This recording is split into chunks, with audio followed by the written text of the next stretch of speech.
A very good afternoon to everybody here. This is a great special occasion. We have our Queen, Miss South Africa, AUP alumni. To you, Shudi, firstly, welcome back home to your first alma mater.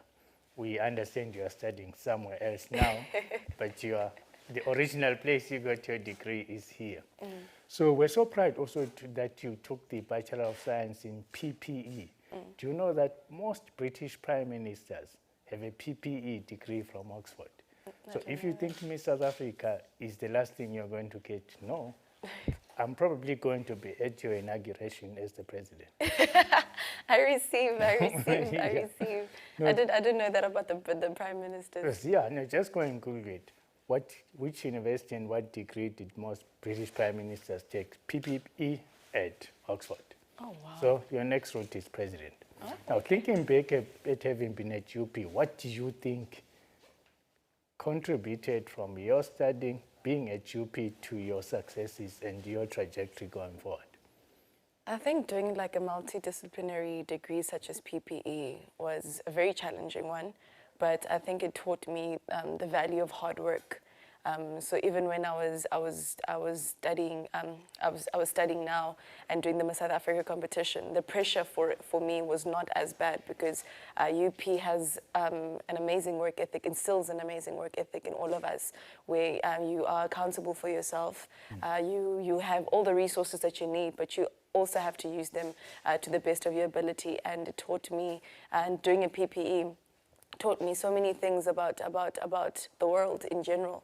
I mean, now I get to sit with the president, for example, and have conversations with him. But I don't think if I had not studied what I did, I would be well equipped enough to actually hold a conversation with someone of that caliber. So PPE at UP is what you would recommend? Yes, I would recommend a PPE degree. I really would. It's hard, but yeah, it's very much worth it. Thank you very much. You have said that mental health issues and education, as well as gender-based violence, GBV, and femicide are going to be your focus issues.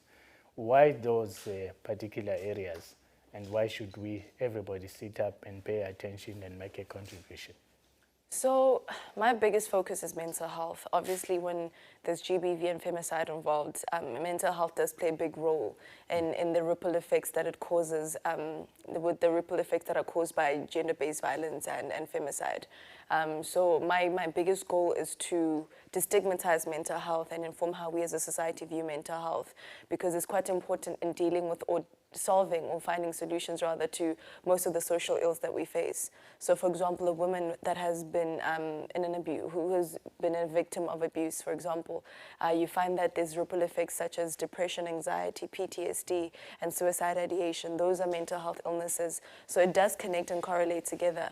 But in terms of mental health in its entirety, I just believe that we need to focus on it in order to fix our society, mostly with compassion and kindness, especially now after COVID-19, where people have lost jobs, livelihoods, loved ones. It's time for us to engage in those conversations, tell people that it's okay to not be okay. It's okay to seek help. It's okay to feel like you're not alone. It's okay to want to speak. It's okay to suffer from mental health illnesses, because there's always help that is out there, but we just need to destigmatize it as a society first. Okay, so someone might say to you, look, Shudu, what's happened is that the more we say we're going to do something about it, especially GBV and femicide, the more it seems to escalate into a pandemic. So what's going to be your distinctive contribution to changing the situation? Well, gender-based violence, I think it is a pandemic and on its own. And the numbers don't go down, they actually just increase. And that's because I believe the problem is the fact that there's no accountability at all. This needs to start at the root, and that is with men, by bringing everyone to the table, giving everyone a seat at the table, and that's how I believe mental health should be as well. We find that, for example, gender-based violence, it's posited as a woman's problem, where we spend time and resources educating women on how to not become victims instead of educating men on consent and accountability. We spend time positing it as a women's problem. But with mental health, what I'm trying to do, or what I'm trying to build is a seat, as a table where everyone, including children, can come and sit down and we can engage in this conversation where we use it to rehabilitate our society and not to shame people. So I think that's what makes it different, the fact that everyone will get a seat at the table. Okay, thank you. Yeah. So do you think there are any mental health issues that go with being so much in the spotlight for being Miss South Africa? I'm not a psychologist. Yeah. I'm not a psychologist, but it is a lot of work. It is a lot of, everyone is looking at you. Whatever you say, there's a huge responsibility that comes with it. To some extent, your life is not your own anymore because you're an ambassador of the country. So it is something that could get overwhelming, but I think with the right support system and the right support structure, you'll find that it's manageable. But again, also having those days where I go like, okay, today I don't feel okay, and it's okay to not feel okay. It's just about being honest with oneself, I think. But yeah, I'm not sure what mental illnesses may go with this, but yeah, it is a very big job. It's a very, very big job. No, and I think you're doing it well so far. Thank you so much. Thank you. So talking about all of these issues, if you like, one thing you have publicly said, and I think admirable so, is that you were bullied and you survived it and thrived, if you like. So what would you advise people who are in the same circumstances that you were in, how they survive that and not just be survivors, but also thrive in their lives? I think it's just about making the decision to be selfish. So you find that sometimes when you're being bullied, even when the bullying stops, you take over from the people that bully you. You find that you put other people first before yourself because that's how it's always been in order to fit in. I think once you make the decision that you're putting yourself first, that you make the decision that you're going to practice self-love, instead of like bringing yourself down every single time, you look in the mirror and then bring yourself up every single time. And also just know what you want. I think irrespective of the fact that I was bullied, I always knew that I had to be something in life. I had to be successful, irrespective of my situation. So I had to overcome it, like irregardless. So to the people that are suffering from bullying, one thing that I'll tell you before anything else is that it's not personal. When people bully you, it's a reflection of them, not a reflection of you. Once you realize that it's a reflection of them, then things start changing. Because, for example, one day I could be really, really nice to you because I'm in a good mood. The next day I'm in a bad mood and I could be really mean to you.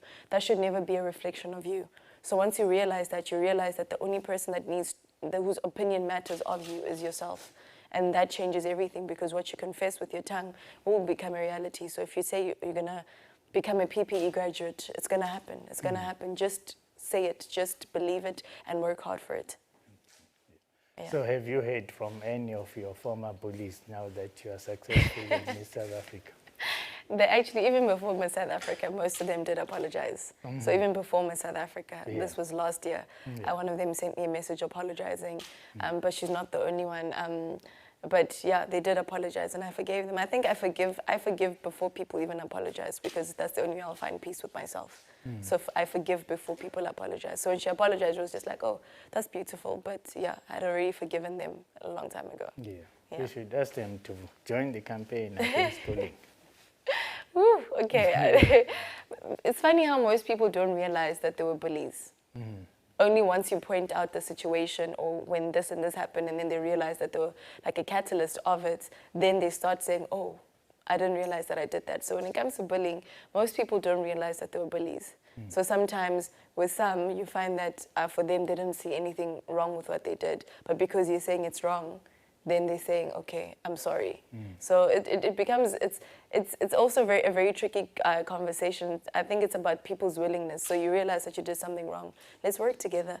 But it's one of those things, there has to be willingness from both parties, Yeah. Yeah, thank you. So we come to the end of the interview, but I think you should also ask me perhaps one question. But I'd also like you to just close by saying to people, what does the year look like for you as Miss South Africa going forward? Oh, the year is absolutely busy. It's very, very busy. It's about making sure that we put our our vision to turn our vision into a reality, because we've got so many plans. And I think my biggest wish for it is for all of them to become a reality, for the conversation about mental health to not only start and end with me, but also become a normal conversation in our society, for people to heal somewhat just through the message that we're trying to spread. But most of it is just turning our vision into a reality, making dreams come true, working with organizations around the world, not only in South Africa, to destigmatize mental health. So that is the plan. I can't say too much about it, Yeah, but okay. you will see as the year unfolds. I'm looking forward to it. Yeah. So my one last request to you is that after the year is over, as you take your postgrad, your masters, choose UP. Choose UP, definitely, definitely. This is home. This is home. Thank you, thank you.